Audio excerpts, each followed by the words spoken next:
भगवान सेहेई के शिष्य सुईबी ने एक दिन अपने गुरु से पूछा, गुरुदेव, धर्म का मूल रहस्य क्या है? सदगुरु ने कहा, प्रतीक्षा करो, और जब हम दोनों के अतिरिक्त यहाँ कोई भी नहीं होगा तब मैं तुम्हें बताऊंगा। और फिर उस दिन बहुत बार ऐसे मौके आए जबकि वे दो ही झोपड़े में थे, और हर बार सुईबी ने अपने प्रश्न भी दोहराए, लेकिन वो अपना प्रश्न पूरा भी नहीं कर पाता था कि सेहेई ही अपने होठों पर उंगली रखकर उसे चुप होने का इशारा कर देते थे।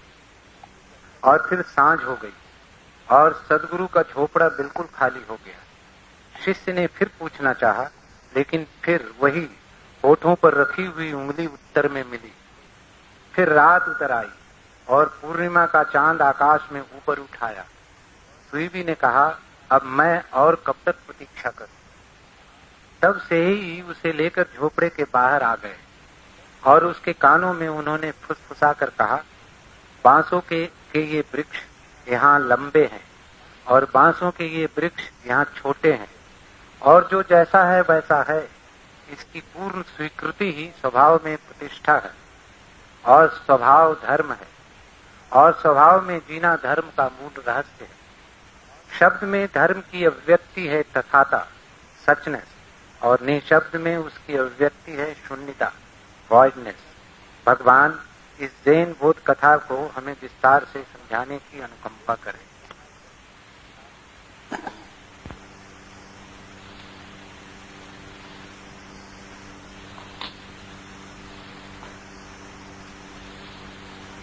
जीवन में सबसे कठिन बात है स्वयं को स्वीकार कर लेना। अहंकार को उससे बड़ी चोट और किसी बात से नहीं लगती, क्योंकि अहंकार है सदा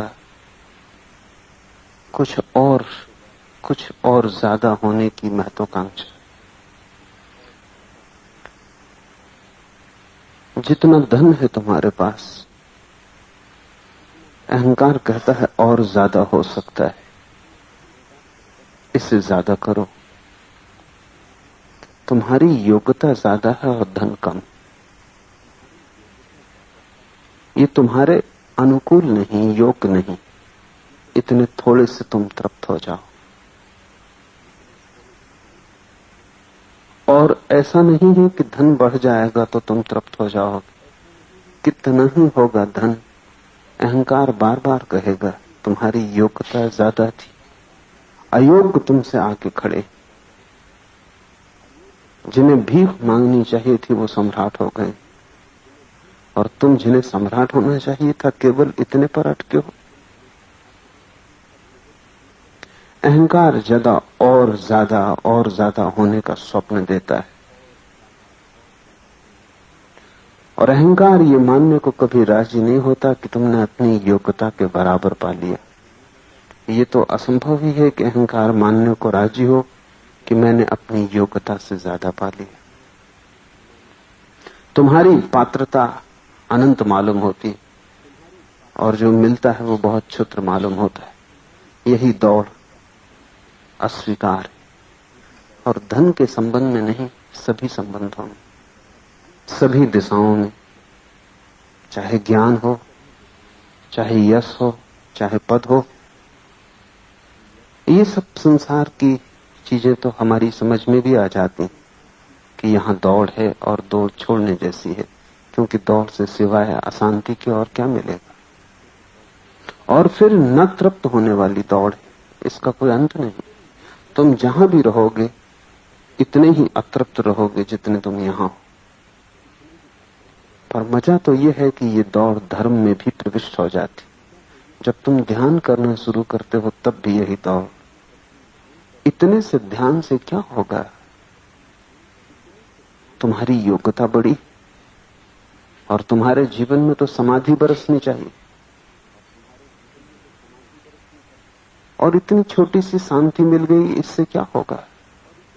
कि मन थोड़ा प्रफुल्लित रहने लगा, इससे क्या होगा?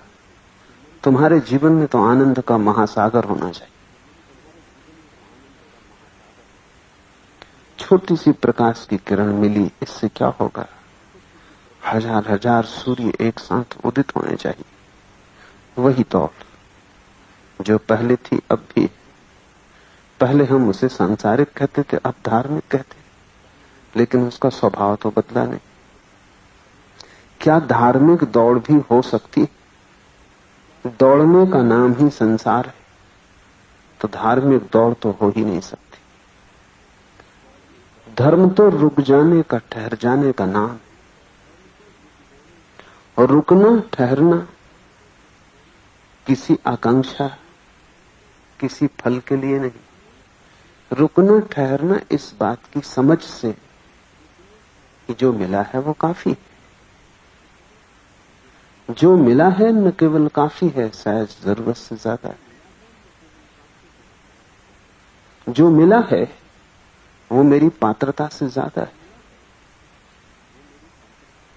अहंकार इसे स्वीकार नहीं कर पाता, क्योंकि रुके तुम कि अहंकार मरा। तुम्हारी दौड़ में अहंकार का जीवन है, तुम्हारे रुकने में उसकी मृत्यु। इसलिए स्वयं को स्वीकार करना बड़ा ही कठिन। स्वयं को स्वीकार करने का अर्थ हुआ कि दौड़ की कोई जगह ना रही। तुम जैसे हो, कुछ किया नहीं जा सकता, कुछ करने को भी नहीं। तुम जैसे हो ये भी जरूरत से ज्यादा हो, इसके लिए भी तुम्हें कृतज्ञ, तुम्हें अनुग्रहित होना चाहिए। ये भी अस्तित्व की अनुकंपा है कि तुम हो।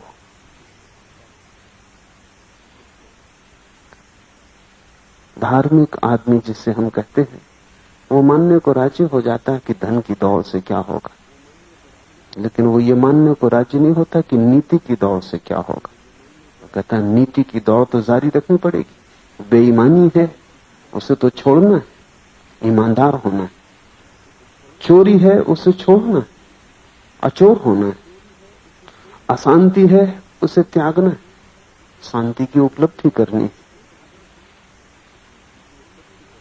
दौड़ तो जारी रखनी है, लेकिन अब दिशा नैतिक होगी। और यही ज़ेन की बड़ी भारी खोज है कि जब तक तुम दौड़ोगे तब तक तुम संसार में रहोगे। धर्म नई दौड़ नहीं, नया पहरावा नहीं। धर्म तो इस सत्य की स्वीकृति है कि तुम जैसे हो, अन्यथा होने का उपाय नहीं। अशांत हो तो अशांत हो, बेईमान हो तो बेईमान हो, चोर हो तो चोर हो, करोगे क्या? और चोर अगर अचोर होने की कोशिश करेगा तो उसमें भी चोरी कर जाएगा, क्योंकि चोर कोशिश तो चोर ही करेगा। एक मछली की दुकान के सामने मुल्ला नसरुद्दीन खड़ा था, थोड़ा दूर हट के रास्ते पर। परिचित मछली बेचने वाला, उससे उसने कहा कि भैया जरा 2-3 बड़ी मछलियां मेरी तरफ फेंको तो। उस दुकानदार ने कहा फेंकने की क्या जरूरत है, तुम पास आ जाओ, इतने दूर क्यों खड़े हो, मछलियां तुम्हें हाथ में ही दे दूंगा। नसरुद्दीन ने कहा कि नहीं, उसके पीछे कारण, मैं दुनिया का सबसे बड़ा निखट्टू मछुआ हो सकता हूं, लेकिन झूठा आदमी नहीं। तुम फेंकोगे मैं पकड़ूंगा, तो घर जाके पत्नी से कह सकूंगा कि मैंने इन्हें स्वयं पकड़ा है।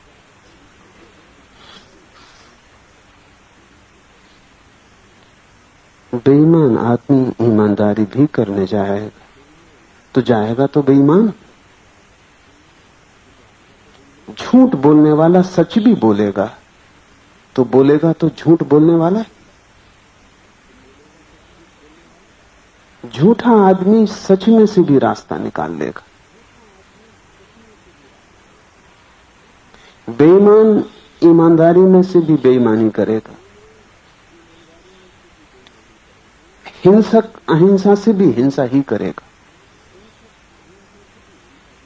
उसके ढंग बदल जाएंगे, ऊपरी व्यवस्था बदल जाएगी, ढांचा, रंग, रूप सब बदल जाएगा, लेकिन भीतर का स्पंदन वही रहेगा। इससे अन्यथा हो भी नहीं सकता। अगर तुम हिंसक हो और तुमने अपने ऊपर अहिंसा थोप ली, तो तुम नए ढंग से दूसरों को सताना शुरू कर दोगे। और ये भी हो सकता है कि नया ढंग पुराने ढंग से भी कारगर साबित हो। किसी को सताना कई ढंग से हो सकता है।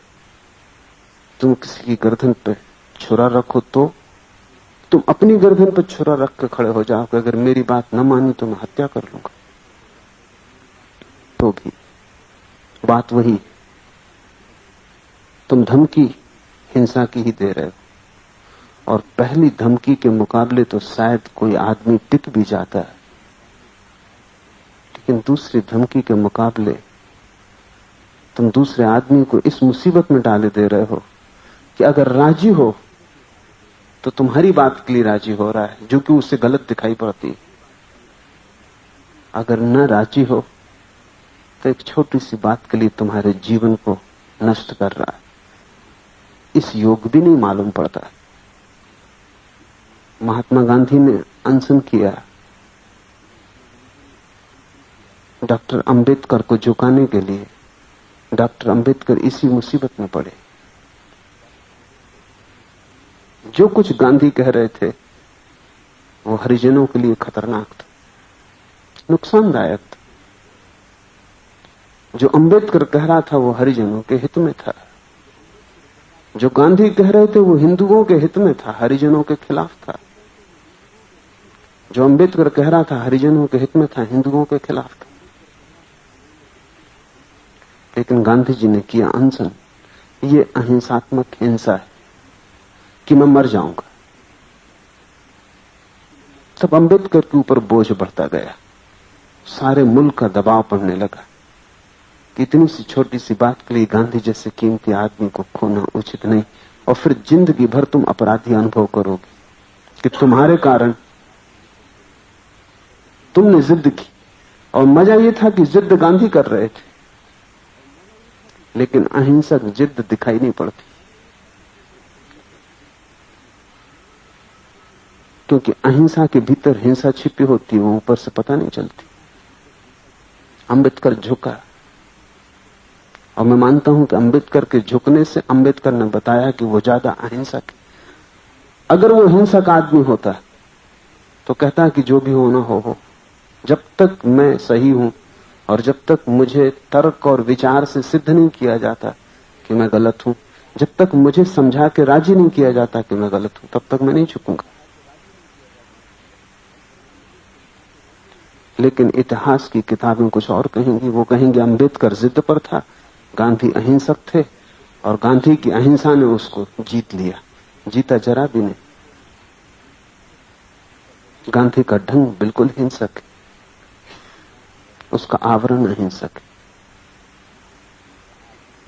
हिंसा का अर्थ होता है दूसरे पर जबरदस्ती। कैसे तुम करते हो ये बात सवाल नहीं है। दूसरे को दबाना, दूसरे को ऐसी स्थिति में डाल देना जहां वो मानने को मजबूर हो जाए। और ये बड़ी भारी सोचने की बात है कि अगर तुम हिंसक हो तो तुम जो भी करोगे उसमें हिंसा प्रवेश कर जाएगी। फिर करना क्या? ज़ेन कहता है हिंसा को स्वीकार कर लो। हमें डर लगता है कि अगर स्वीकार कर लिया तो फिर हिंसा मिटेगी कैसे, वहीं तुम्हारी भूल। अगर तुमने पूरी तरह स्वीकार कर लिया कि मैं झूठ बोलने वाला आदमी, और तुमने रत्ती भर भी इसके विपरीत कोई लक्ष्य न बनाया कि मैं सच बोलूंगा, तो झूठ बचेगा नहीं। क्यों? क्योंकि जहां पूर्ण स्वीकृति है, जहां इतनी सच्चाई है कि तुमने अपने पूरे झूठ को स्वीकार कर लिया, इससे बड़ी सच्चाई और क्या हो सकती है कि तुमने स्वीकार किया कि तुम बेईमान हो, तुम चोर हो, तुम हिंसक हो। सत्य का पहला कदम उठ गया। और इस सच्चाई के सामने झूठ अपने आप तिरोहित हो जाएगा, जैसा दिए के जलने पर अंधेरा तिरोहित हो जाता है। तुम अंधेरे से लड़के कहीं भी ना पहुंच पाओगे, तुम दिए को जला के ही कहीं पहुंच सकते हो। सत्य की पहली घटना है मैं जैसा हूं पूरी नग्नता में वैसा ही स्वीकार कर लेना, और क्रांति इसके पीछे चली आती। जैसे ही तुम अपनी बुराई को स्वीकार कर लेते हो, वैसे ही तुम पाते हो बदलाहट शुरू हो गई। तुम्हें बदलाहट करनी नहीं पड़ती। और यही ज़ेन और दूसरे धर्मों में बुनियादी भेद। सभी धर्म कहते हैं बदलाहट करो, लेकिन करेगा कौन? करोगे तुम, जो कि गलत हो। तुम्हारी सारी बदलाहट गलत आदमी से निकलेगी और गलत हो जाएगी। ज़ेन कहता है बदलाहट कौन करेगा? करने वाला है कौन? तुम करोगे। हिंसक अहिंसक बनने की कोशिश करेगा, धोखा होगा। बेईमान ईमानदारी थोपेगा, पाखंड बनेगा। परिग्रही अपरिग्रही हो जाएगा, नग्न खड़ा हो जाएगा। लेकिन अब अपरिग्रह को भी वो परिग्रह की तरह ही संभालेगा, वो उसकी संपत्ति हो जाएगी। कल वो झूठ बोल के लोगों को चोट पहुंचा रहा है, अब वो सच बोल के लोगों को चोट पहुंचाएगा। जो काम वो झूठ से ले रहा था, अब सच से लेगा, लेकिन काम वही रहेगा, क्योंकि आदमी वही है। ज़ेन कहता है पहले तो तुम जैसे हो उघाड़ के अपने को स्वीकार कर लो, दबाओ मत, विपरीत की तरफ मत झुको, कोई लक्ष्य मत बनाओ। पहले तो अपने को उघाड़ लो अपनी नग्नता में, सारे वस्त्र अलग करके तुम अपने को पहचान लो कि क्या तुम हो। और ये तुम जो भी हो, इसको पहले तो स्वीकार कर लो, जल्दी मत करो बदलने की। इस स्वीकार से बड़ी पीड़ा होगी, क्योंकि जब तुम देखोगे अपना झूठ, अपनी बेईमानी, अपनी हिंसा, अपना क्रोध, अपनी वासना, लोभ, तब तुम बड़ी पीड़ा से भर जाओगे। उसी पीड़ा से बचने के लिए तो अहंकार विपरीत लक्ष्य बनाता है। वो कहता है कि आज तुम चोर हो, कोई हर्ज नहीं, कल तो अचोरी सिद्ध हो जाएगी। आज हिंसा है लेकिन तुम छोड़ तो रहे हो, चिंता की क्या बात है, पीड़ा लेने का क्या कारण?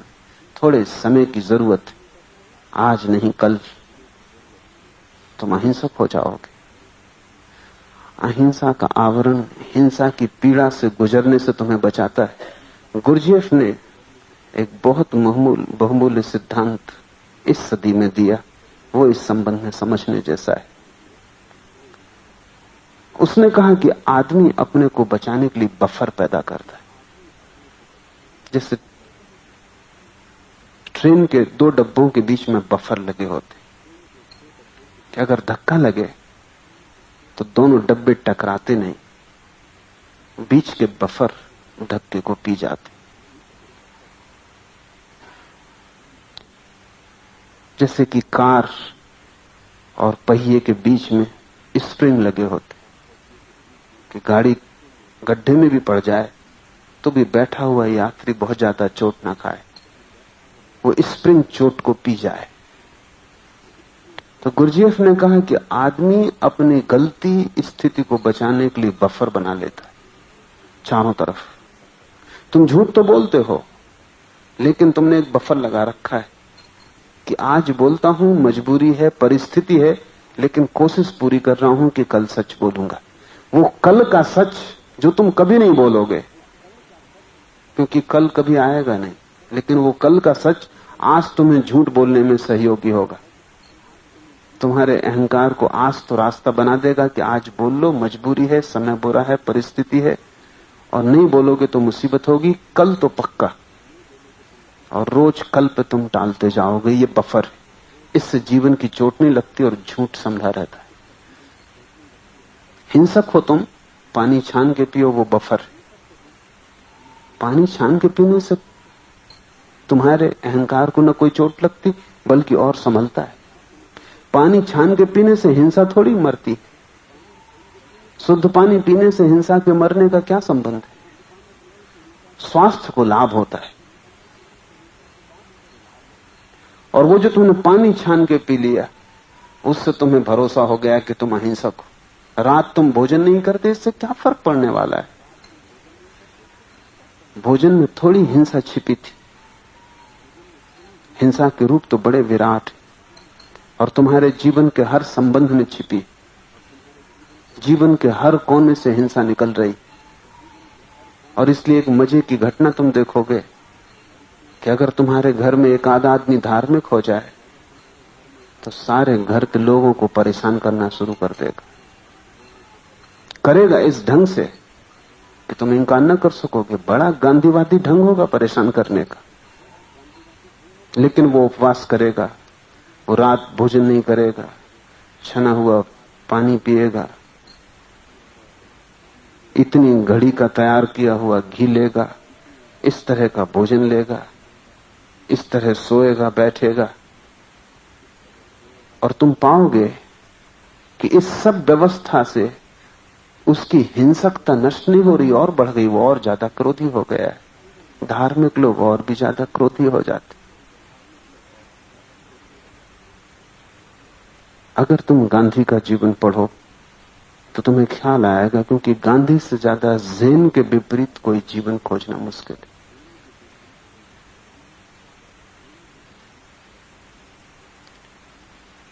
गांधी एक तरफ तो ब्रह्मचर्य साध रहे और दूसरी तरफ रात अफ्रीका के आश्रम में गर्भवती पत्नी को उन्होंने घर के बाहर निकाल दिया।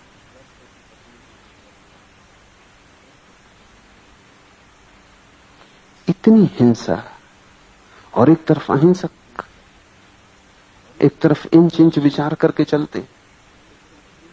अगर गर्म चाय की प्याली रखी हो या गर्म पानी रखा हो तो उसको ढांक देते कि उसकी भाप से कोई कीटाणु मर ना जाए। और दूसरी तरफ आधी रात परदेश में गर्भिणी पत्नी को घर के बाहर निकाल देना। और बात क्या थी? अगर बात विचार करो तो कस्तूरबा बहुत भ्रांति में नहीं मालूम पड़ती। बात छोटी थी। बात यह थी कि गांधी जोर देते थे कि पाखाने की सफाई हर आदमी करे।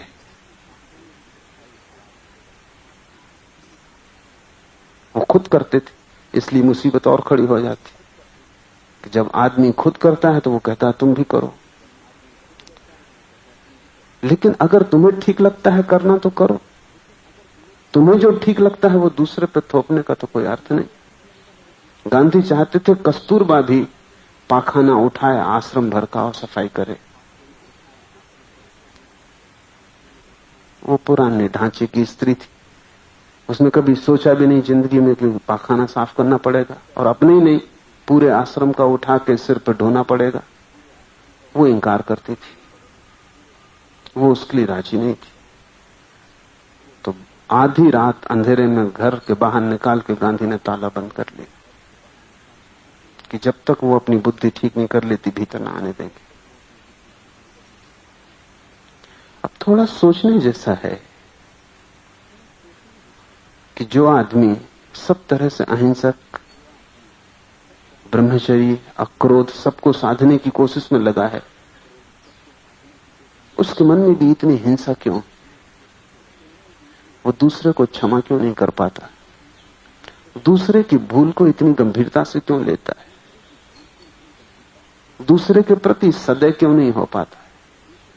हृदय इतना कठोर क्यों? हृदय इतना कठोर है क्योंकि बफर, तुम्हारे बफर तो कमजोर हैं। गांधी के बफर बहुत मजबूत है। तुम्हारी गाड़ी में अगर 4 स्प्रिंग लगे हैं तो उनकी गाड़ी में 40 स्प्रिंग लगे, तो गड्ढे का उन्हें पता नहीं चलता। आदमी भविष्य में लक्ष्य बना के अपने जीवन को बदलने से रोकता है। ज़ेन कहता है कि तुम कोई लक्ष्य मत बनाओ, तुम जैसे हो। पहली बात यह कि तुम अपने को बफर बिना खड़ा किए, बड़े धक्के लगेंगे, क्योंकि जरा गाड़ी में बैठो सब बफर निकाल के, तब तुम्हें पता चलेगा कि जिंदगी कितने कष्ट में बफर कितना बचाते थे। प्रतिपल तुम पाओगे कि तुम शैतान, बफर के कारण तुम साधु मालूम होते थे। बफर के कारण संतत्व मालूम होता था, जहां की भीतर शैतान छिपा है। अगर तुम सारी योजनाएं भविष्य की अलग कर दो, लक्ष्य, नीति, धर्म, तो तुम क्या पाओगे अपने भीतर? पाओगे एक छिपा हुआ पशु, पशुओं से बदतर। उससे बड़ी पीड़ा होगी। पीड़ा होगी अहंकार को, क्योंकि अहंकार ये मानने को राजी नहीं कि मैं पशु। इसलिए तो डार्विन का इतना विरोध हुआ। धर्म गुरुओं का विरोध नहीं होता, क्योंकि वो तुमसे कहते हैं तुम ब्रह्म स्वरूप। इससे अहंकार को बड़ी मिठास मालूम होती कि होंगी छोटी मोटी भूलें, लेकिन भीतर तो मैं ब्रह्म स्वरूप, शुद्ध आत्मा, शुद्ध बुद्ध मेरे भीतर छिपा है। तो ये ऊपर ऊपर जो छोटी सी कीचड़ है ये तो कभी भी झड़ा देंगे, लेकिन भीतर तो मैं परम ब्रह्म।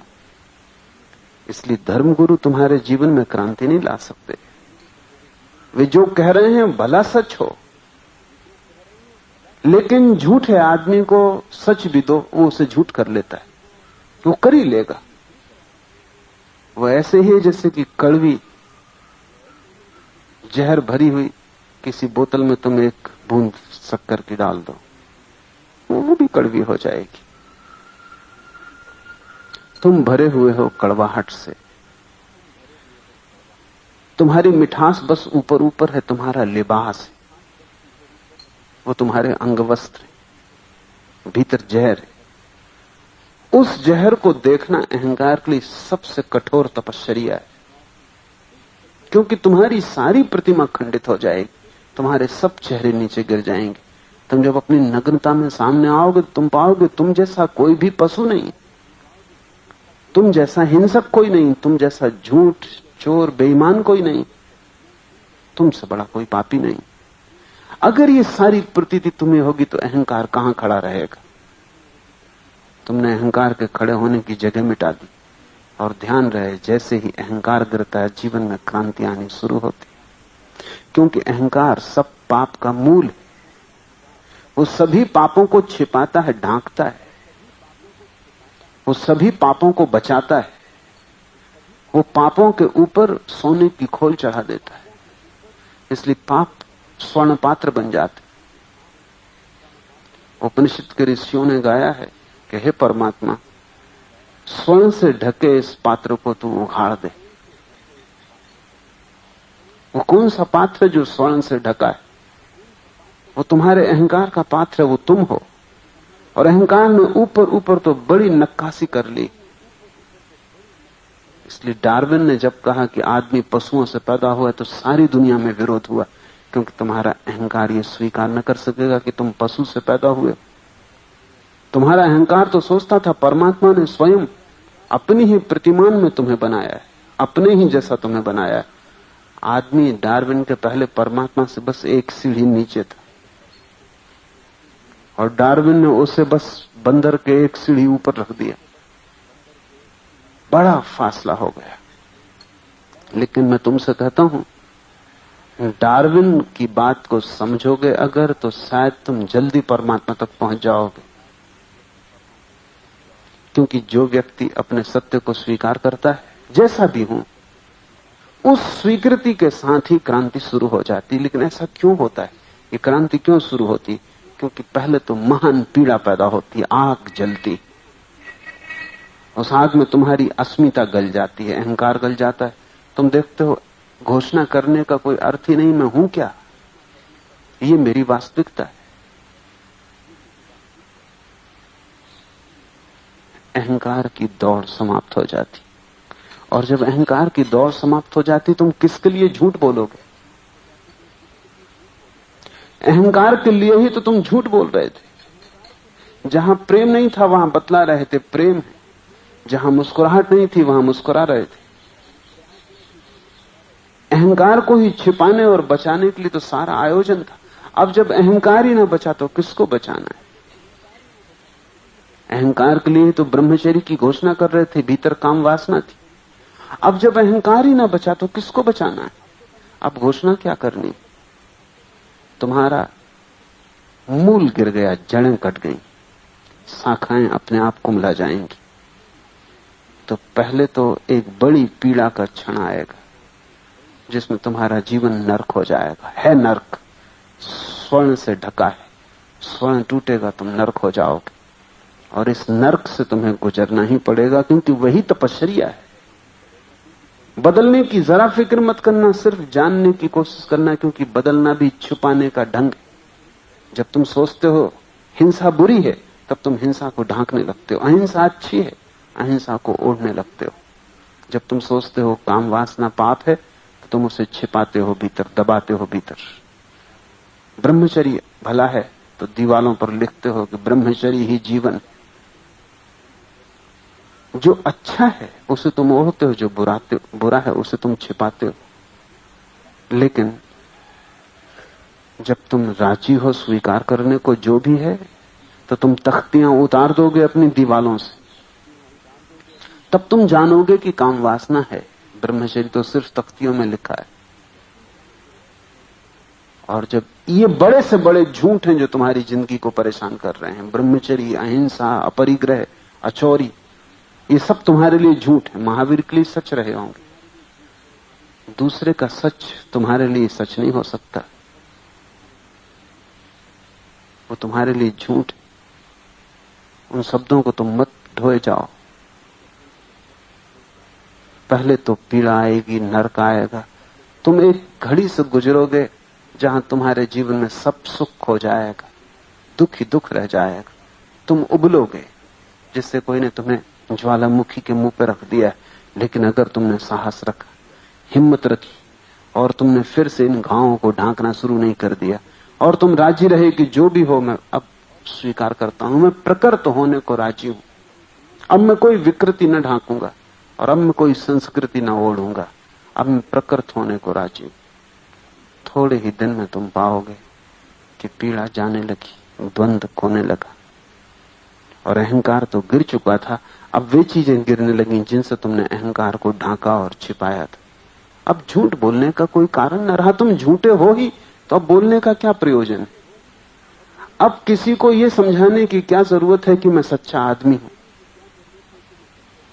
तुम बेईमान हो, अब किसी को क्या समझाने की जरूरत है कि मैं ईमानदार हूं? अब पाखंड अनिवार्य न रहा, अब पाखंड को छोड़ा जा सकता है। और जब तुम इतनी पीड़ा झेलने को राजी हो भीतर, तो तुम सोचोगे कि अब दूसरों की आंखों में भी सत्य जाहिर हो जाए, वो पीड़ा भी मैं देख लूं, उससे भी मैं गुजर जाऊं। नीत्शे का बहुत अद्भुत वचन है। उसने कहा जिससे ऊंचे स्वर्ग तक पहुंचना हो, उसे पहले नीचे निम्नतम नरक तक जाना होता है। और यही है वो नरक जिस तक तुम्हें जाना होगा। इससे बच के तुम स्वर्ग तक न पहुंच पाओगे। अगर बच के पहुंचने की कोशिश की, स्वर्ग तुम्हारा झूठा होगा। तुम्हारी साधुता बस ऊपर की परत होगी, तुम्हारा आचरण ऊपर की खोल होगी, तुम्हारा अंतस्थल नहीं बदलेगा। इन बातों को ख्याल में रख लो, फिर इस छोटी सी कहानी को समझने की कोशिश करें। सेहेई के शिष्य सुईबी ने एक दिन अपने गुरु से पूछा, गुरुदेव, धर्म का मूल रहस्य क्या है? सदगुरु ने कहा, प्रतीक्षा करो, और जब हम दोनों के अतिरिक्त यहां कोई भी ना होगा तब मैं तुम्हें बताऊंगा। धर्म का मूल रहस्य,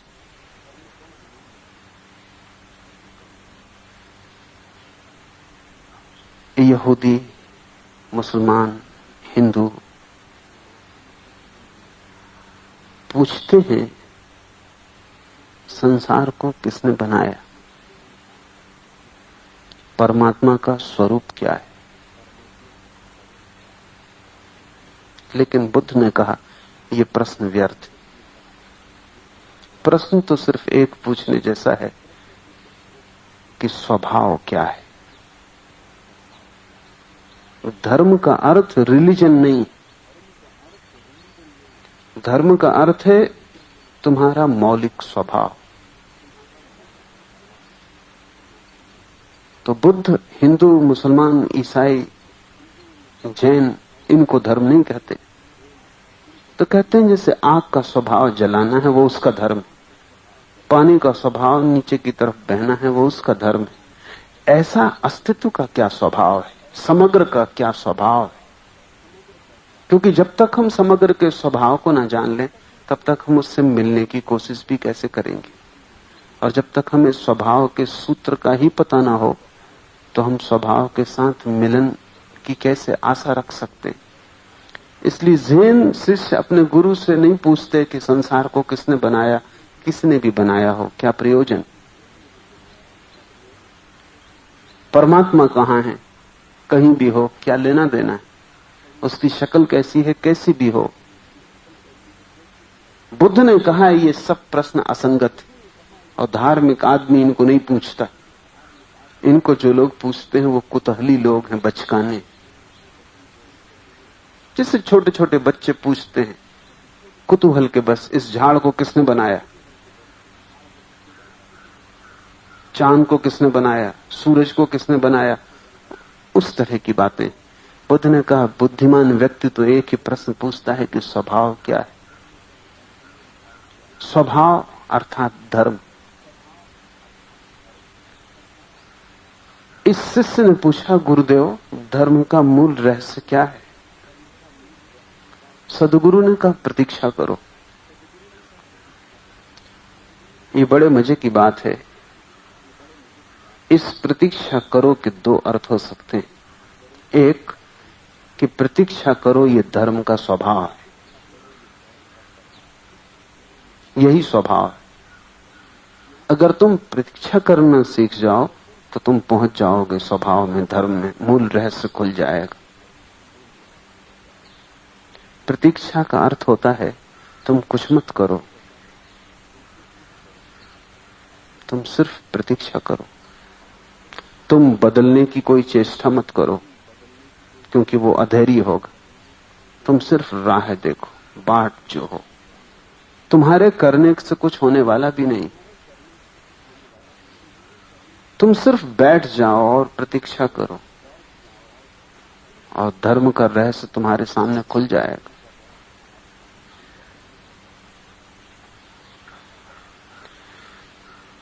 एक आदमी ने एक यहूदी संत को आके पूछा कि मेरे 12 बच्चे हैं और 13वां बच्चा पैदा होने के करीब, मैं गरीब आदमी हूं, मैं बड़ी मुसीबत में पड़ गया हूं, अब मैं क्या करूं। उस संत ने कहा तुम अब कुछ भी ना करो। तुमने कुछ भी किया तो तुम झंझट में पड़ोगे। अब तुम सब करना बंद कर दो, नहीं तो 14वें बच्चे के आने में देर न लगेगी। कुछ ना करो, सिर्फ बाट जो हो। सदगुरु ने कहा प्रतीक्षा करो। इतने में उत्तर हो गया है, लेकिन इतने में शिष्य को उत्तर न हो पाएगा। सदगुरु ने यह कह के देखा होगा उसकी आंखों में कि उत्तर नहीं पहुंचा, तो उसने कहा और जब हम दोनों के अतिरिक्त यहां कोई भी ना होगा तब मैं तुम्हें बताऊंगा। ये बड़ी कठिन बात है। गुरु और शिष्य के बीच तभी तो संवाद हो पाता है जब वे दोनों होते, लेकिन ये बड़ा मुश्किल है क्योंकि शिष्य भीड़ को लेकर साथ चलता है। एक आदमी ने संन्यास्त हुआ, जाके गुरु के द्वार को दस्तक दी। द्वार खुला, वो भीतर गया, बिल्कुल अकेला था। और गुरु ने कहा अभी मत आओ, ये भीड़ अपने पीछे क्यों ला रहे हो। उसने लौट के देखा, वहां तो कोई भी ना था, वो अकेला ही भीतर प्रविष्ट हुआ था।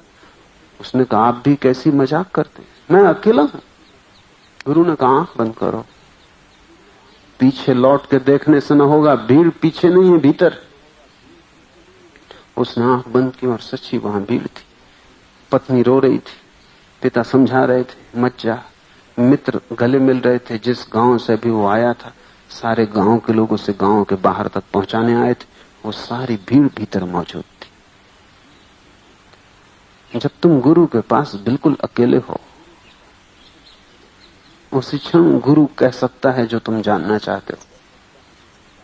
जब तुम्हारे मन में कोई विचार नहीं, कोई भीड़ नहीं, कोई दूसरा नहीं, जब तुम और गुरु बिल्कुल अकेले बचे, दोनों के बीच कोई भी ना रहा, कोई बाधा ना रही। सच तो यह है वैसे क्षण में गुरु को कहना भी नहीं पड़ता, बिना कहे बात कह दी जाती, बिना कहे बात सुन ली जाती। तो गुरु ने कहा प्रतीक्षा करो, अगर ये न हो सके तो कम से कम इतना करो कि जब हम दोनों के अतिरिक्त यहां कोई भी ना हो तब मैं तुम्हें बताऊंगा। गुरु ने यह नहीं कहा कि जब हम दोनों के अतिरिक्त कोई भी ना हो तब तुम पूछ लेना। उसने कहा कि जब हम दोनों के अतिरिक्त कोई भी ना हो तब मैं तुम्हें बताऊंगा।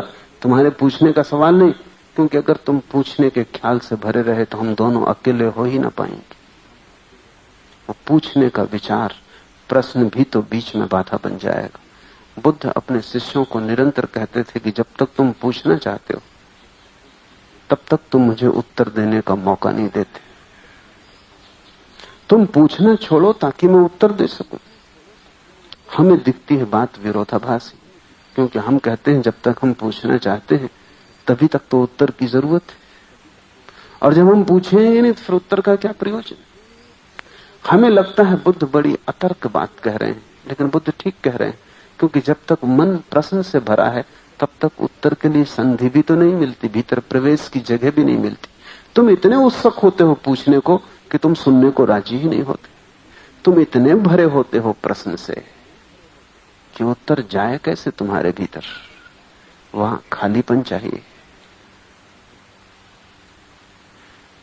कबीर कहते हैं सूने घर का पाहुना। वो तो तुम जब सूने हो जाओ तभी उत्तर तुम्हारे भीतर अतिथि बन सकेगा। वहां तो सब भरा है प्रश्न से, इसलिए उत्तर नहीं दिया जा सकता। गुरु ने यह नहीं कहा कि तुम पूछ लेना। गुरु ने कहा मैं बताऊंगा जब हम दोनों अकेले रह जाएंगे। लेकिन इसी तरह तो भूल होती। शिष्य समझा कि जब दोनों अकेले रह जाएंगे तब मैं पूछ लूंगा।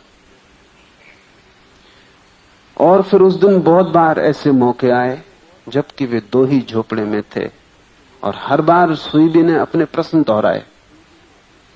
न तो वो प्रतीक्षा कर सका और न धैर्य रख सका कि जब गुरु और शिष्य दोनों रह जाएं तो गुरु बताएगा। पूछने की जरूरत नहीं, जब तुम तैयार होते हो तब उत्तर मिल जाता है। पूछते तो तुम इसीलिए हो कि तुम्हारी तैयारी भी नहीं है और तुम पूछे चले जाते।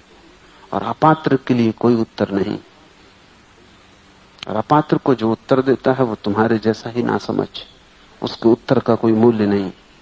बहुत बार सुईबी ने अपने प्रश्न दोहराए। जब भी कोई न था, लोग आए गए, खाली जगह रह गई, उसने फिर कहा कि अब बता दें क्या मतलब होता है। इसका मतलब होता है कि प्रश्न तो खड़ा ही रहा। सुईबी शांत न था। वो पूरे वक्त यही देखता रहा कब लोग जाएं और कब मैं पूछूं। पूछना उसके लिए एक रोग की तरह हो गया। उस प्रश्न ने उसे जरा भी सुविधा न दी कि वो शांत बैठ सके, प्रतीक्षा कर सके। गुरु से उत्तर थोड़ी मिलते हैं, गुरु उत्तर है। अगर तुम शांत बैठ जाओ तो गुरु उत्तर है। अगर तुम अशांत हो तो गुरु सिर पीटता रहे, उत्तर तुम तक नहीं पहुंचेंगे। और तुम्हारा गुणधर्म तत्क्षण बदल जाता है। जब तुम शांत होते हो निष्प्रश्न, तब तुम्हारा स्वभाव और होता है। मैंने सुना है एक भूखा आदमी एक मरुस्थल में भूखा मर रहा है, न पानी है न भोजन। कहते हैं शैतान तो ऐसे ही अवसर की तलाश में रहता है। शैतान मौजूद हुआ और उसने कहा कि भोजन भी दूंगा, पानी भी दूंगा, पूरी तरह तृप्त कर दूंगा, लेकिन एक शर्त है, और वो शर्त यह है कि तुम मुझे अपना ईमान दे दो, अपना धर्म मुझे दे दो। और उस भूखे आदमी ने कहा बिल्कुल राजी हूं। शैतान ने भोजन दिया, पानी दिया, भूखा आदमी तृप्त हुआ। जब तृप्त हो गया तो शैतान ने कहा कि अब शर्त याद है, ईमान मुझे दे दो। वो भूखा आदमी खिलखिला के हंसने लगा। उसने कहा कि तुम बड़ी भूल में पड़ गए, भूखे आदमी का कोई ईमान होता है। और वायदा किया था जब मैं भूखा था, अब मैं भरे पेट हूं। अब यह आदमी दूसरा है, जिसने किया था अब वो कहां। और जो मैं अब हूं वो था नहीं। अगर उस वक्त भी मैं भरे पेट होता तो शर्त नहीं मानता, अब भी नहीं मानता हूं। अगर भूखे पेट आदमी में और भरे पेट आदमी में इतना फर्क पड़ जाता है तो तुम सोचो प्रश्नों से भरी चेतना में और प्रश्नों से खाली चेतना में कितना अंतर न पड़ जाता होगा।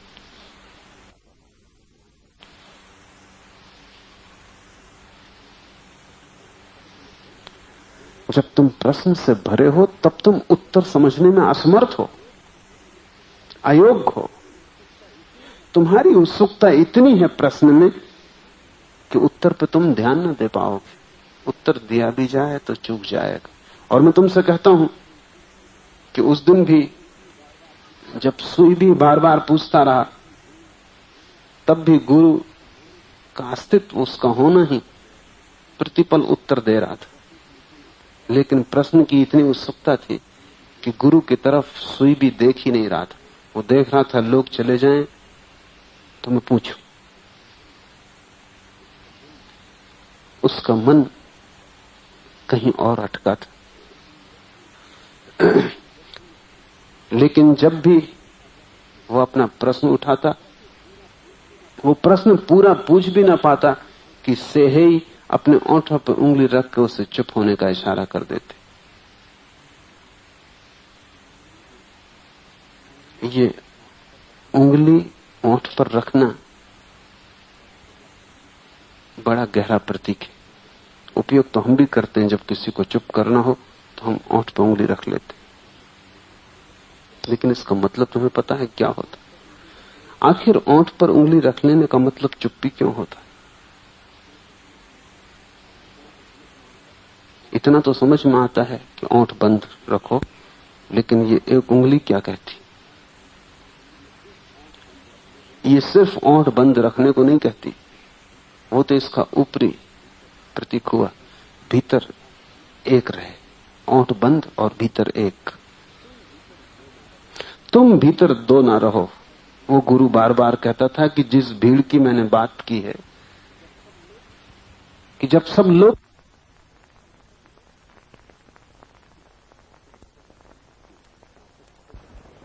चातक होता है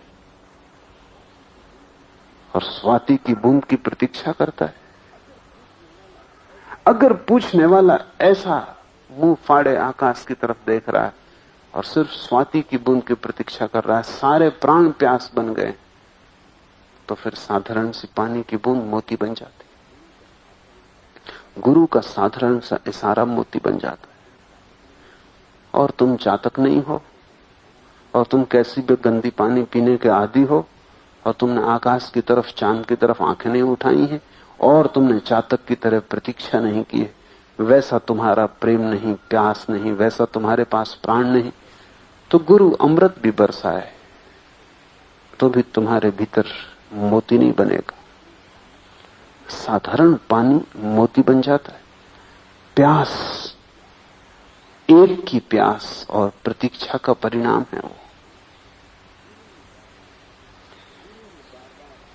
गुरु ने बार बार ओंठों पर उंगली रख कर उसे चुप होने का इशारा कर दिया, और फिर सांझ हो गई और सदगुरु का झोंपड़ा बिल्कुल खाली हो गया।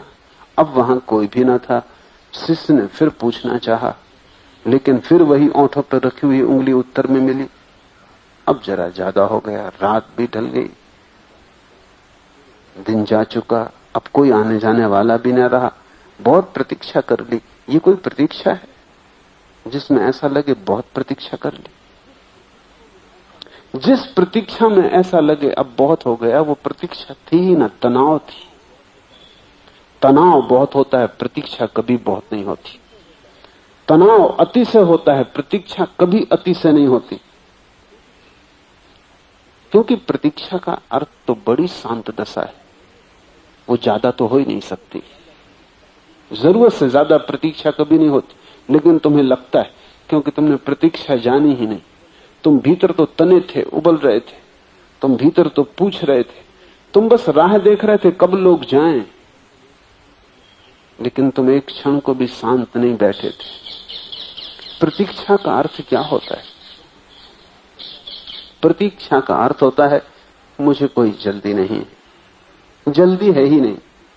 उत्तर आज तो ठीक, कल तो ठीक, परसों तो ठीक, अनंत काल लग जाए तो ठीक।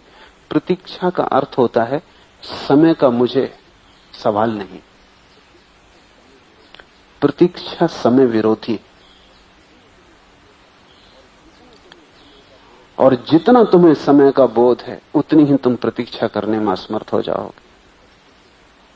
इसलिए पश्चिम में लोग प्रतीक्षा करने में बिल्कुल असमर्थ होते जा रहे हैं, क्योंकि एक एक सेकंड का बोध है।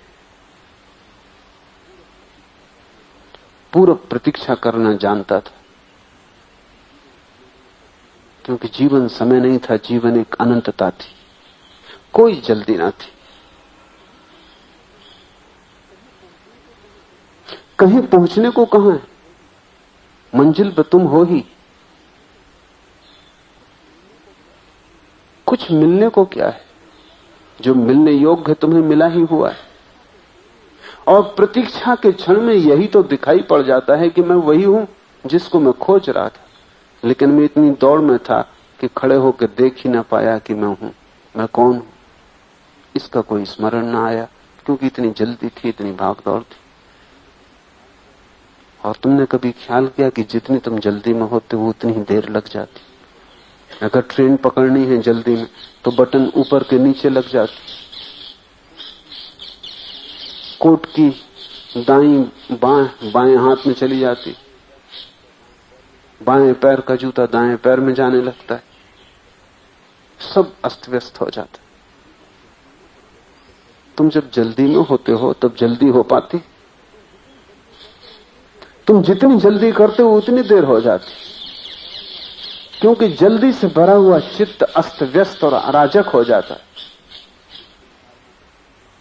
इस संसार में तो ठीक है, क्योंकि ये संसार समय से चलता है, लेकिन उस संसार की जो खोज करने चले उन्हें समय छोड़ देना पड़ेगा। प्रतीक्षा समय विरोधी, एंटी टाइम। प्रतीक्षा का मतलब है अब समय की हमें कोई चिंता नहीं। बायजीद अपने गुरु के पास गया 12 साल तक। गुरु ने उससे कहा कि तू बैठ, जब वक्त आएगा मैं कह दूंगा। कहते हैं बायजीद 12 साल तक बैठा रहा। 3 साल बीत गए, तब गुरु ने उसकी तरफ पहली दफा देखा। बायजीद धन्य हुआ, बहुत प्रसन्न हुआ, गुरु की कृपा हुई। 3 साल बाद सिर्फ देखा, फिर 3 साल और बीत गए। गुरु न केवल देखा बल्कि मुस्कुराया, और बायजीद बहुत नाचा और बहुत धन्यभागी हुआ कि गुरु न केवल देखा बल्कि मुस्कुराया। और 3 साल बीत गए, गुरु ने उसके कंधे पे हाथ रखा, मुस्कुराया और देखा, और बायजीद बहुत प्रसन्न हुआ। और 12 साल बीत गए और गुरु ने उसे गले लगा लिया और कहा, बायजीद बात पूरी हो गई। क्योंकि जो समय को छोड़ने को राजी है उसका मन छूट जाता है। मन समय है। जब तुम मन में नहीं होते तब समय समाप्त हो जाता है। जब तुम शांत होते हो तब कोई समय नहीं होता, घड़ी चलती रहती, भीतर कोई भी नहीं चलता, भीतर सब ठहर जाता है। तो बायजीद ने यह भी नहीं पूछा कि तुमने कहा था प्रतीक्षा करो तब बताएंगे। बायजीद चरण छू के चला गया। दूसरे शिष्यों ने बायजीद से कहा आप तो पूछ लेते, पर उसने कहा पूछने को क्या बचा। वो चुप बैठना गुरु के पास सब हो गया। इन 12 सालों में हजारों शिष्य आए और गए, बायजीद बैठा रहा। एक दिन गुरु ने बायजीद से कहा कि तू जहां से आता है वहां भवन का जो बड़ा हाल है जिससे तू रोज प्रवेश करके मुझ तक आता है, वहां एक आले में कुछ किताबें रखी हैं, तू फला फला किताब उठा ला। बायजीद ने कहा मैं जाकर देखूं, मैंने ख्याल नहीं किया कि वहां कोई आला है और किताबें रखी, क्योंकि मेरा ध्यान तो आपकी तरफ लगा है। गुरु ने कहा जाने की जरूरत नहीं, मैं तो सिर्फ पूछ रहा था कि तेरा ध्यान यहां वहां भी जाता है कि नहीं।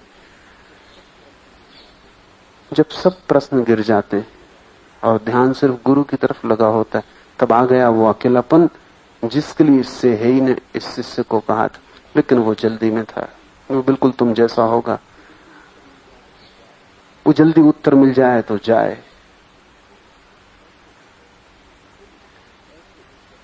हम ऐसे उत्तर चाहते हैं जैसे स्कूलों कॉलेजों में दिए जा रहे हैं, और ये उत्तर वैसे नहीं है। ये उत्तर तो ऐसे हैं जैसे एक स्त्री को गर्भ रह जाता तो 9 महीने प्रतीक्षा करनी पड़ती। ये उत्तर ऐसे हैं कि तुम्हारे जीवन को बदलेंगे। ये कोई जानकारियां नहीं है, इनके लिए तुम्हें गर्भ जैसी प्रतीक्षा सीखनी पड़ेगी।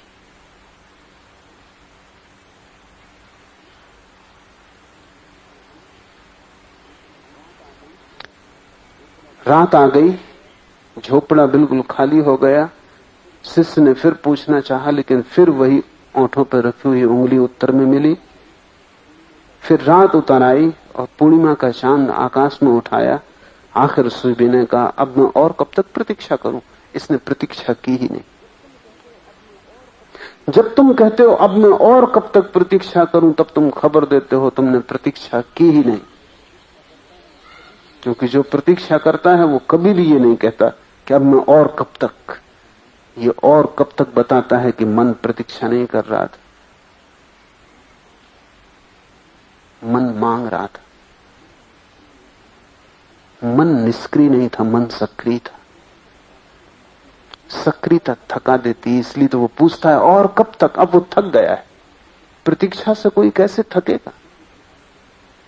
लेकिन तुम भी प्रतीक्षा से थकते हो। उसका कारण है कि प्रतीक्षा तुम नहीं करते। तुम्हारी प्रतीक्षा पैसिविटी नहीं है, ग्राहकता नहीं, एक सक्रिय आक्रमण। समझो, तुम किसी की राह देख रहे हो, कोई आने वाला है, मित्र, परिजन, प्रेसी, पति, पत्नी, कोई आने वाला है।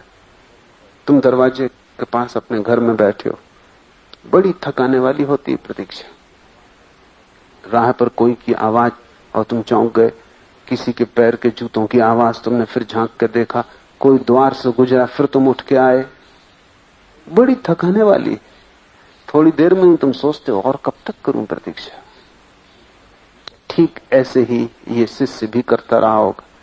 कोई गया, कमरा खाली हो गया, फिर सोचा कि अब वक्त आ गया, अब शायद उत्तर आता है।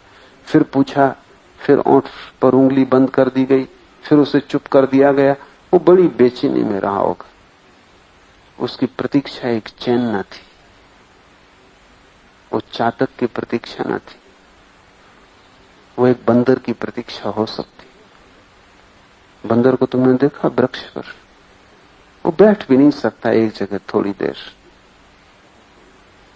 इस डाल से उस डाल जाएगा, इस पत्ते को तोड़ेगा, उस फल को चखेगा, इसको फेंकेगा, उसको पकड़ेगा, झूलेगा, कुछ न कुछ करता हुआ पाया जाएगा।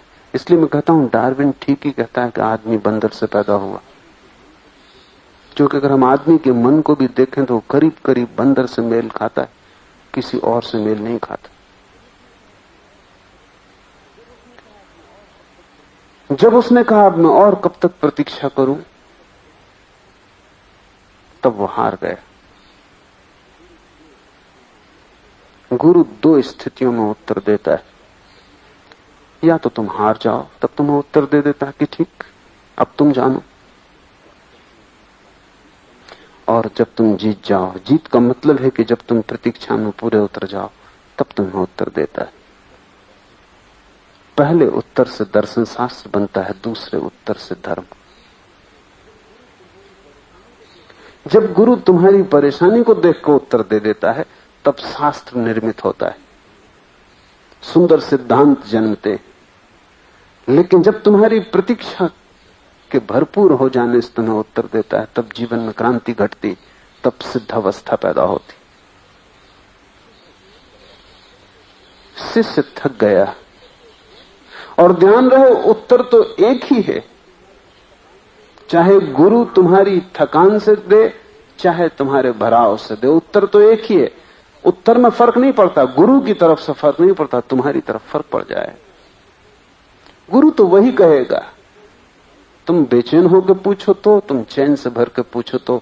चैन से भर के पूछोगे तो वो बूंद पानी की तुम्हारे भीतर मोती बन जाएगी। बेचैनी से भर के पूछोगे तो शब्दों का जाल लेके तुम चले जाओगे, सोचोगे काफी जान के लौटाऊं। चैन में पूछोगे और उत्तर गुरु अपनी इच्छा से देगा, तुम्हारे दबाव से नहीं, तुम्हारे आग्रह से नहीं, तुम्हारे सत्याग्रह से नहीं, तुम्हारे भराव से, तुम्हारी पात्रता से देगा। तो मोती जन्मेगा, तुम्हारे जीवन में क्रांति हो जाएगी, तुम नए हो जाओगे। और तुम्हारी परेशानी देख के दया करके देगा कि चलो ठीक है, कुछ दो, काफी प्रतीक्षा कर ली बेचारे ने। तुम्हारे बेचारेपन से देगा तो मोती नहीं बनेगा, तुम जानकारी लेके लौट जाओगे। तब से ही उसे लेकर झोपड़े के बाहर आ गए। और उसके कानों में फुसफुसा कर कहा, बांसों के ये वृक्ष यहां लंबे हैं और बांसों के ये वृक्ष यहां छोटे। कुछ वृक्ष लंबे हैं देख, कुछ वृक्ष छोटे, और जो जैसा है वैसा है। छोटे वृक्ष छोटे हैं, बड़े वृक्ष बड़े। ना तो बड़े छोटे होने की आतुरता से भरे हैं, न छोटे बड़े होने की आकांक्षा कर रहे हैं। इसकी पूर्ण स्वीकृति ही स्वभाव में प्रतिष्ठा है। जो जैसा है वैसा है, इसकी पूर्ण स्वीकृति ही स्वभाव में प्रतिष्ठा है। तुम जैसे हो इसको पूरा स्वीकार कर लेना, दौड़ हट जाती, प्रतिष्ठा हो जाती, तुम ठहर गए। फिर अब कोई महत्वाकांक्षा न रही, क्योंकि महत्वाकांक्षा का अर्थ है जो मैं नहीं हूं वो हो जाऊं। आ बा होना चाहता है, बा सा होना चाहता है, ये महत्वाकांक्षा है। बा बा है, आ है, सा है, तुम ठहर गए, दौड़ बंद हो गई। और जो जैसा है वैसा है, इसकी पूर्ण स्वीकृति स्वभाव में प्रतिष्ठा है। स्वभाव धर्म है। तुम जो हो उसमें ही रम जाना धर्म। तुम जो नहीं हो उसमें रमे रहना अधर्म। अगर तुम धन में रमे हो अधर्म, स्त्री में रमे हो अधर्म, पुरुष में रमे हो अधर्म, पद में रमे हो अधर्म, परमात्मा में रमे हो अधर्म। जब तुम स्वयं में रम गए, कोई पराया न रहा, कोई दूसरा न रहा, ध्यान जब अपने में लौट आया, आत्मरमण हुआ, वही स्वभाव है, वही धर्म है। और आत्मरमण परमात्मा हो जाना है। तुम्हारा परमात्मा तो कल्पित है, क्योंकि वो दूसरा है। तुम्हारा परमात्मा तो बाहर है,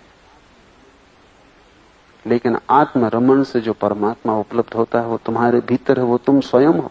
स्वभाव धर्म है, स्वभाव परम सत्ता है, वही परमात्मा है।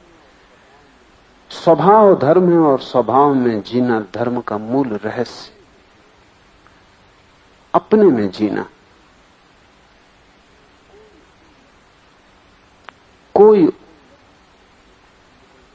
कोई लक्ष्य, कोई भविष्य, कोई प्रतिमा महत्वपूर्ण नहीं, कोई आदर्श महत्वपूर्ण नहीं, अपने में जीना। थोड़ी देर को सोचो, अगर तुम अकेले हो सारी पृथ्वी पर, क्या करोगे? कोई भी नहीं, तुम अकेले हो, और वही सत्य, वही है सत्य। अभी भी तुम अकेले हो, कोई भी नहीं, क्या करोगे? सुंदर होने की कोशिश करोगे? किसके लिए सुंदर होना है? क्या करोगे? सच बोलने की कोशिश करोगे? कोई है नहीं जिससे सच बोलना है। अहिंसक होने की कोशिश करोगे? कोई है नहीं जिसके प्रति अहिंसक होना है। क्या करोगे? श्वास लोगे और जो हो वही स्थिति जो इस चारों तरफ भीड़ भरी है, इसके बीच बीच साथ ले, वही सिद्ध। कुछ करने को और नहीं है, अपने में जीना, बिना दौड़ का, बिना महत्वाकांक्षा का जीना। स्वभाव में जीना धर्म का मूल रहस्य है। शब्द में धर्म की अभिव्यक्ति है तथाता, सचनेस। अगर इसको कहना हो शब्द में तो बौद्धों का शब्द है तथाता। ये बड़ा कीमती शब्द है,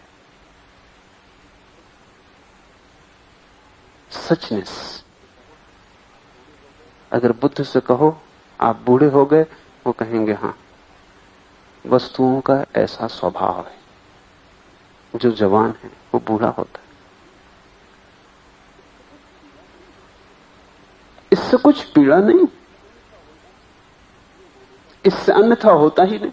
ये होने का ढंग है, ये तथा था। बुद्ध मरे, उस सुबह उन्होंने सारे मित्र, साधु, सन्यासी इकट्ठे किए और उनसे कहा आज देह छोड़ दूंगा। वे सब रोने लगे। बुद्ध ने कहा तुम रोते क्यों हो? क्योंकि जो जन्मता है वो मरता है, ऐसा वस्तुओं का स्वभाव है। जिस दिन मैं पैदा हुआ उसी दिन मरना निश्चित हो गया। तुम रोते किस लिए हो? जो चीज संगठित होगी विघटित होगी, जो बनेगी वो मिटेगी, जो आएगी वो जाएगी। इसको बुद्ध कहते हैं तथाता। ऐसा होगा, इसकी स्वीकृति है। मौत से कोई लड़ाई नहीं। जो जीवन को स्वीकार कर लेता है वो मौत को भी स्वीकार कर लेता है, और जो जीवन को स्वीकार कर लेता है वो जीवन के पार हो जाता है। जो मौत को स्वीकार कर लेता है मौत के पार हो जाता है। जिस चीज को तुम स्वीकार कर लेते हो तुम उसके पार हो जाते हो, और जिसको तुम अस्वीकार करते हो उससे तुम उलझ जाते हो, क्योंकि झगड़ा शुरू हो जाता, द्वंद्व हो जाता, कलह शुरू हो जाती। तथाता का अर्थ है इस जगत में ऐसे रहना जैसे तुम अकेले हो, न कुछ झगड़ने को, न कुछ कलह करने को, न कोई द्वंद्व, न कोई संघर्ष। तथाता का अर्थ है जैसी चीजें हो जाएं वैसे स्वीकार कर लें। मैंने सुना है एक ज़ेन फकीर रिंझाई एक रास्ते से गुजर रहा था। एक आदमी आया और उसने जोर से लात उसकी पीठ में मारी कि फकीर गिर गया, और वो आदमी तो भाग के चला गया। फकीर के साथ एक मित्र और थे। रिंझाई उठा और जहां से बात टूट गई थी वहीं से उसने फिर शुरू कर दी। वो फिर चलने लगा। आदमी बहुत हैरान हुआ जो साथ था। उसने कहा, सुनिए, मैं तो भूल ही गया कि हम क्या बात कर रहे थे, और अब मैं उसमें उत्सुक भी नहीं। पहले मुझे ये बताइए ये क्या हुआ? ये आदमी आपको लात मार के गिरा गया, आपने कुछ कहा नहीं। रिंझाई ने कहा, ये उसकी समस्या है, इससे अपना क्या लेना देना। ये उसकी कुछ परेशानी है भीतरी, वो जाने। इतना पक्का है कि कोई लात मारेगा तो बूढ़ा आदमी शरीर गिर जाएगा। ऐसा वस्तुओं का स्वभाव है। वो जवान था, मैं बूढ़ा हूं, उसने लात मारी, मैं गिर गया। लात क्यों मारी ये वो सोचे, ये उसकी चिंता है, वो अपनी रात खराब करे, इससे मेरा कुछ लेना देना नहीं। इतना मैं कहता हूं कि शरीर कमजोर हो गया, शरीर कमजोर हो जाता है। ऐसी भाव दशा का नाम तथाता है। इसलिए बुद्ध को तथागत नाम दिया है। तथागत का अर्थ है जिसका पूरा जीवन तथाता हो गया। तुम कुछ भी कहो वो कहेंगे हाँ ऐसा वस्तुओं का स्वभाव है, और अन्यथा करने की कोई आकांक्षा नहीं। जैसा है वैसा पूर्ण स्वीकृत, टोटल एक्सेप्टेंस तथाता है। सदगुरु ने कहा कि अगर शब्द में कहना हो धर्म को तो तथाता। इससे ज्यादा निकट और कोई चीज स्वभाव को प्रकट नहीं कर सकती जैसा शब्द तथाता करता है। जो भी हो जीवन में उसको स्वीकार कर लेना और कहना ऐसा जीवन का स्वभाव है। तुम धीरे धीरे पाओगे तुम्हारी सब अशांति खो गई। अशांत होने का मतलब ही होता है कि तुम स्वीकार नहीं करते। अशांत होने का मतलब होता है कि तुम कहते हो कुछ इससे भिन्न हो सकता था। अशांत होने का मतलब है कि तुम कहते हो कभी कुछ दिन और जवान रह सकता था, कि इससे सुंदर स्त्री मिल सकती थी, कि इससे अच्छा लड़का हो सकता था, कि इससे बड़ा मकान हो सकता था, कि लोग इससे ज्यादा मेरा सम्मान करते। तुम ये मान के चलते हो इससे भिन्न हो सकता था, तो तुम्हारे जीवन में अशांति रहेगी। तथाता का अर्थ जो हो गया वही हो सकता था। तुमने जो स्त्री चुनी है पत्नी के लिए, उसी स्त्री को तुम चुन सकते थे इसलिए चुनी। ये कुछ अकारण नहीं हो गया।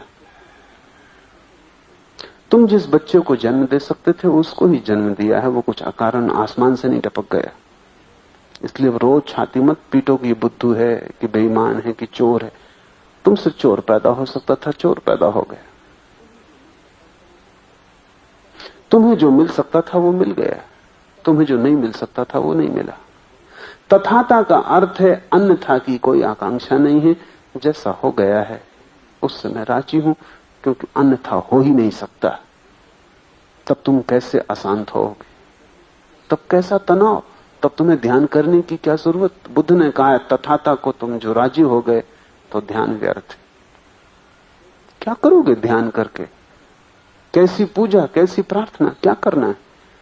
सब अशांति से बचने के मार्ग हैं, लेकिन तथाता तो अशांति को जड़ से काट देती है, बचने का कोई सवाल नहीं। तथाता परम स्थिति। सदगुरु ने कहा अगर शब्द में कहना हो तो तथाता, और निशब्द में उसकी अभिव्यक्ति करनी हो तो शून्यता।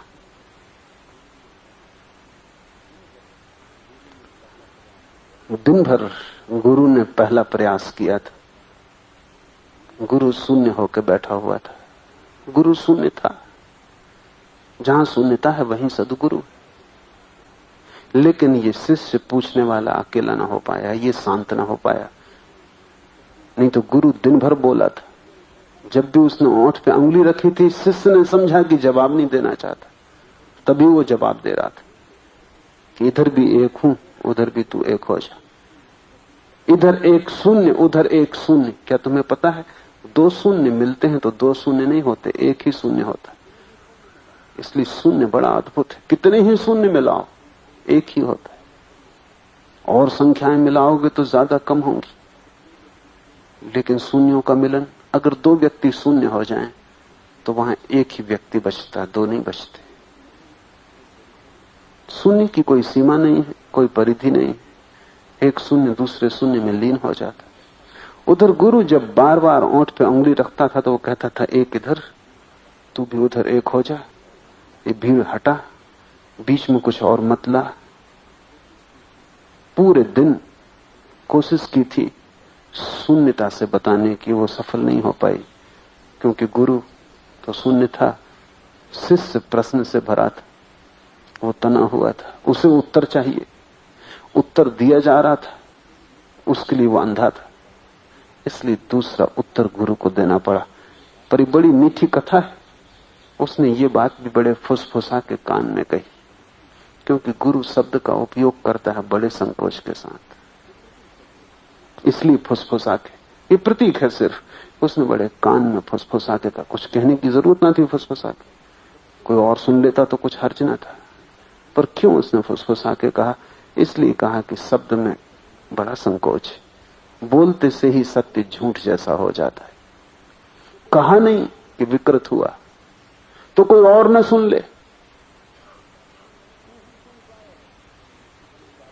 तू ही सुन पाए, इतना काफी। इसलिए हम कहते हैं गुरु कान में फूंकता है मंत्र। उसका मतलब यह होता है कि गुरु जब शब्द में कहता है तो बड़े संकोच से कहता है, क्योंकि वो जानता है गलती होती।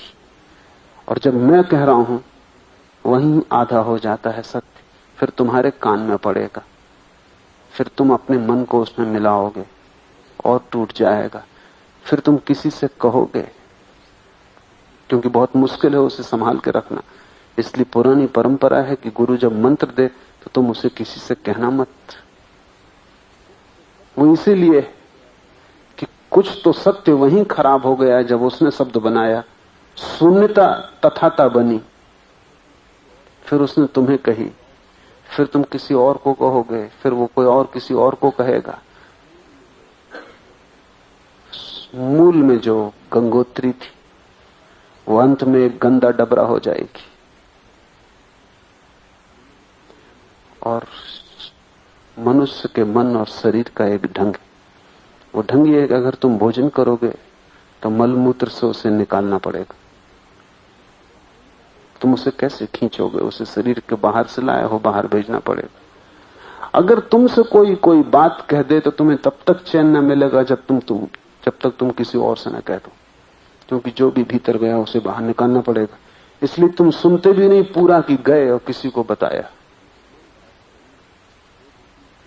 मन और शरीर जो भी चीज भीतर लेंगे उनको बाहर करना पड़ेगा।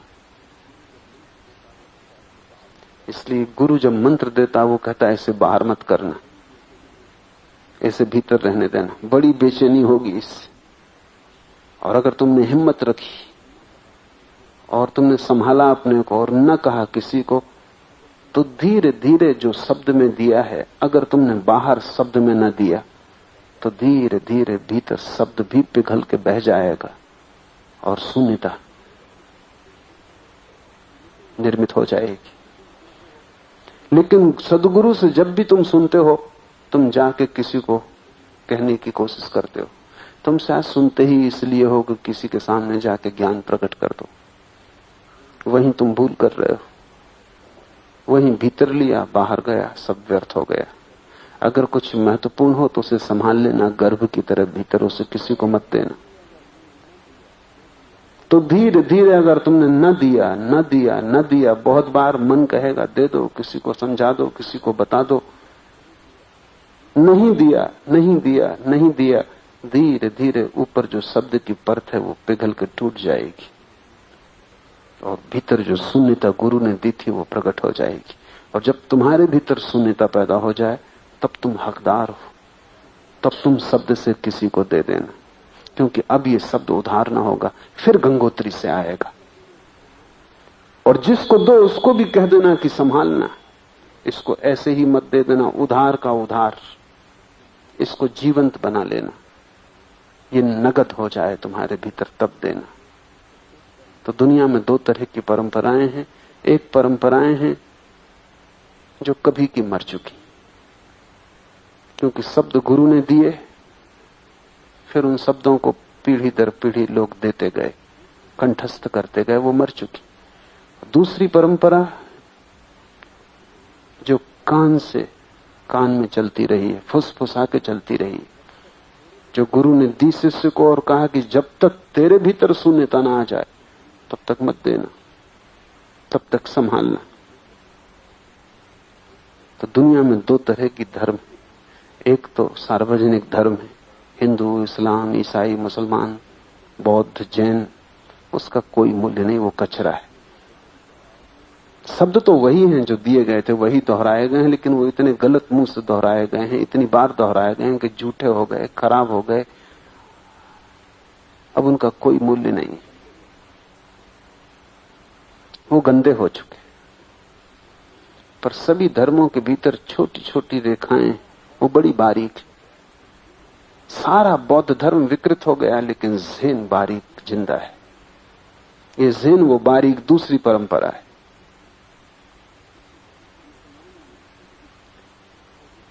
मुसलमानों में सूफी वो दूसरी परंपरा है जो कान से चल रही।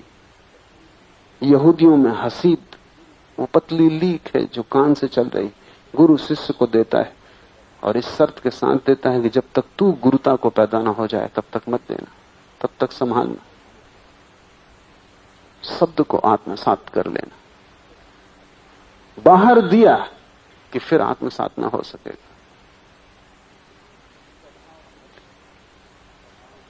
स्वभाव धर्म, स्वभाव में जीना धर्म का मूल रहस्य। शब्द में धर्म की अभिव्यक्ति तथाता और निशब्द में उसकी अभिव्यक्ति है शून्यता। तो जब सद्गुरु नहीं बोल रहा है तो वो शून्य में उसकी अभिव्यक्ति करता है। जो योग्य हैं, जिन्होंने अपने भीतर थोड़ी सी शांति साधी है, वो उसके न बोलने में समझ लेते हैं। जो योग्य नहीं है, जो बिना बोले ना समझ पाएंगे, जो शब्द में ही समझ पाएंगे, उनके लिए वो जो बोलता है वो तथाता है। सद्गुरु का वचन तथाता है और सद्गुरु का अस्तित्व शून्यता। और जब तक तुम शून्य ना हो जाओ तब तक शब्द से किसी को मत कहना, क्योंकि तुम्हारा शब्द असत्य से आएगा। सत्य से भी आके शब्द आधा सत्य रह जाता है, तो जब असत्य से आएगा तो उसकी विकृति तुम सोच सकते हो। तब तक अपने को संभालना, तब तक शून्य बनने की कोशिश करना, क्योंकि वहां गंगोत्री। इस कथा का सार तथाता को साधना, ताकि तुम शून्य हो सको। और जब तुम शून्य हो जाओ तब तुम्हारे वचन में तथाता आ जाएगी। अभी तुम्हारे जीवन में तथाता को लाना। तथाता का अर्थ है जो हो उसे वैसा ही स्वीकार कर लेना। करके देखो, बड़ी गजब की कीमिया है। इससे बड़ा कोई चमत्कार नहीं। तुम जैसे हो वैसा स्वीकार कर लो। अहंकार कहेगा कि इसमें तो अटक जाओगे, यहीं कहीं रह जाओगे, जैसे हो ऐसे ही रह जाओगे, कुछ करना नहीं, जिंदगी में कुछ होना नहीं, पाना नहीं। लोग समझा रहे हैं कुछ होके दिखाओ, कुछ बन के रहो, कहीं पहुंचो, नाम छोड़ जाओ। सब पागलपन सिखा रहे हैं। न नाम छोड़ने योग्य है, क्योंकि नाम तुम लेके आए नहीं, छोड़ के कैसे जाओ।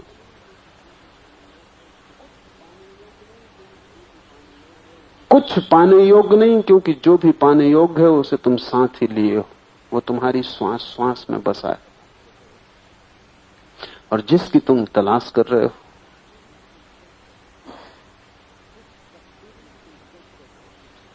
जिस कस्तूरी की तुम खोज कर रहे हो, कबीर ने कहा कस्तूरी मृग बसे, वो तुम्हारे भीतर है। जो सुगंध तुम्हें बाहर से आती मालूम पड़ रही, वो तुम्हारे भीतर है। और सद्गुरु वो व्यक्ति है कि पहले तो तुम्हें सद्गुरु से सुगंध आती मालूम पड़ेगी, लेकिन जल्दी ही वो तुम्हारी आंखों को मोड़ेगा और तुम्हें बताएगा कि सुगंध तुम्हारे भीतर से आ रही। अगर ज्यादा से ज्यादा मैं हूं तो एक दर्पण जिसमें तुमने अपनी तस्वीर देखी। सुगंध लेके तुम दौड़ रहे हो। कस्तूरी मृग बसे, और भागता है कस्तूरी मृग, दौड़ता है, पागल हो जाता है। कहां से सुगंध आ रही? और सुगंध उसके भीतर से आ रही। तुम भी ऐसे ही जन्मों जन्मों भागे हो कस्तूरी मृग की भांति। ठहरो, दौड़ बंद करो। तथाता का इतना ही अर्थ है। कहीं जाना नहीं है, कुछ होना नहीं, रुक जाओ, प्रतीक्षा करो। ठहरते ही तुम्हें अपने भीतर की सुगंध पकड़ लेगी, भीतर का सुर बजने लगेगा। ठहरते ही तुम हैरान होगे, किसके लिए दौड़ते थे, कहां जाना चाहते थे। और अगर मंजिल न मिलती थी तो उसका कारण यही था क्योंकि मंजिल तुम थे। इसलिए संसार असफल होता है, सफल हो ही नहीं सकता। जिसे तुम खोज रहे हो वो वहां नहीं, और जहां है वहां तुम्हें खोजने की फुर्सत नहीं। वहां फुर्सत तो तभी मिलती जब तुम बिल्कुल ठहर जाते हो। न तो तुम्हें धनवान होना है, न तुम्हें सम्राट होना है, न पदवान होना है, न तुम्हें साधु होना है, न तुम्हें बड़ा नैतिज्ञ होना है, न तुम्हें अहिंसक, न तुम्हें ध्यानी। तुम्हें कुछ होना नहीं, तुम्हें पहले रुकना है। रुकते ही सब जो श्रेष्ठ है होना शुरू हो जाएगा, और दौड़ते जो व्यर्थ है वो जारी रहेगा। दौड़ व्यर्थ, रुक जाना पहुंच जाना है। आज इतना है।